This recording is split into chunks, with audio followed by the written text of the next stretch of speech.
So LGBT community എന്ന് കേട്ടിട്ടുണ്ടോ? Okay, ആ കമ്മ്യൂണിറ്റിയോടുള്ള ഒപ്പീനിയൻ എന്താണ്? ഞാനൊരു വലിയ ഫാൻ അല്ല അതിൻ്റെ. കാരണം എന്താണ്, അതിനെപ്പറ്റി എന്താ പറയണ്ടേ ഇപ്പോൾ എന്ന് വെച്ച് കഴിഞ്ഞാൽ ഞാനതിനെ സപ്പോർട്ട് ചെയ്യുന്നില്ല. ഓക്കെ, കാരണം എന്ന് വെച്ച് കഴിഞ്ഞാൽ ലൈക്ക് മെന്നും വുമനും രണ്ടുപേരല്ലേ ഉള്ളൂ. അവര് പക്ഷേ ലാക്ക് കുറേ പറയുന്നില്ലേ, അതെങ്ങനെ അക്സെപ്റ്റ് ചെയ്യും? കാരണം ഇപ്പോൾ എനിക്ക് ഒരു മാൻ്റെ ഐഡൻറ്റിറ്റി ഉണ്ടെന്ന് പറഞ്ഞു കഴിഞ്ഞാൽ അത് ചിലപ്പോൾ ആൾക്കാർ അക്സെപ്റ്റ് ചെയ്യും. പക്ഷേ ഡോഗ്, കാറ്റ് അങ്ങനെയൊക്കെ പറഞ്ഞു കഴിഞ്ഞാൽ അതൊട്ടും. അപ്പാർട്ട് ഫ്രം ദാറ്റ്, ആ കമ്മ്യൂണിറ്റി ഇപ്പോൾ ലെസ്ബിയൻ, ഗേ അല്ലെങ്കിൽ ഇന്റർസെക്ഷൽ, അസെക്ഷൽ എന്ന് പറയണം, അതിനകത്ത് ക്യോ കമ്മ്യൂണിറ്റി എന്നൊക്കെ പറയുന്നുണ്ടല്ലോ. അതൊക്കെ ഒരു ഇൽനെസ് ആണെന്നാണ് എനിക്ക് തോന്നുന്നത്. ലൈക്ക് മെൻറ്റാലിറ്റിയാണ്.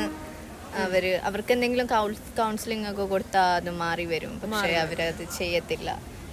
അതിനെ സപ്പോർട്ട് ചെയ്ത് ഭയങ്കര മോശം കാര്യമായിട്ട് തോന്നും.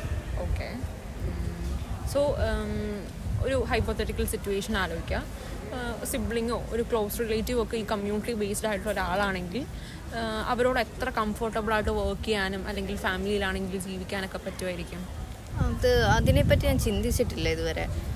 അങ്ങനൊരു സംഭവം വന്നു കഴിഞ്ഞാൽ ചിലപ്പോൾ ഗ്യാപ്പ് വരുമായിരിക്കും. അപ്പം അവർക്ക് ഇപ്പം എൻ്റെ സിബ്ലിംഗ് ആണെങ്കിൽ ഞാൻ ഒബ്വിയസ്ലി ഒരു കൗൺസിലിംഗ് കൊടുക്കാൻ നോക്കും.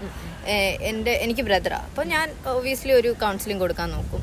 അങ്ങനെ പറഞ്ഞ് ചേഞ്ച് ചെയ്യാൻ നോക്കും. ഇനി ഇൻ കേസ് അവനെ കൊണ്ടത് പറ്റിയില്ലെങ്കിൽ അക്സെപ്റ്റ് ചെയ്യുക എന്നല്ലേ ഉള്ളൂ. കാരണം എഴുതിക്കളയാൻ പറ്റത്തില്ലല്ലോ, നമ്മുടെ സിബ്ലിംഗ് അല്ലേ. ഓക്കെ, പക്ഷേ എനിക്ക് തീരെ പറ്റില്ല അങ്ങനെ ഞാൻ മാക്സിമം ശ്രമിക്കും ഒരു കൗൺസിലിംഗ് ഒക്കെ കൊടുത്ത് മാറ്റിയെടുക്കാൻ ശ്രമിക്കും. പക്ഷേ പറഞ്ഞ് മനസ്സിലാക്കാനും നോക്കും. പറ്റിയില്ലെങ്കിൽ പിന്നെ ഒന്നും ചെയ്യാൻ പറ്റില്ല. പക്ഷേ അയാളെങ്ങോട്ടും എഴുതി തള്ളില്ല. അതൊരു പക്ഷെ ഒരു ഡിസ്റ്റൻസ് ആയിട്ടുള്ള ഒരു വ്യക്തിയാണെങ്കിൽ ചിലപ്പോൾ ഡിസ്റ്റൻസ് ഇടേണ്ടി വരും. ഓക്കെ, ആ കമ്മ്യൂണിറ്റിയുടെ ആക്ടിവിറ്റീസിനെയോ അങ്ങനെ പോകാനോ അല്ലെങ്കിൽ ആ കമ്മ്യൂണിറ്റീനെ മൊത്തത്തിൽ നോ ഇല്ല, അങ്ങനെ ഇല്ല, പറ്റത്തില്ല. Thank you so much. ചേച്ചിയുടെ പേര്?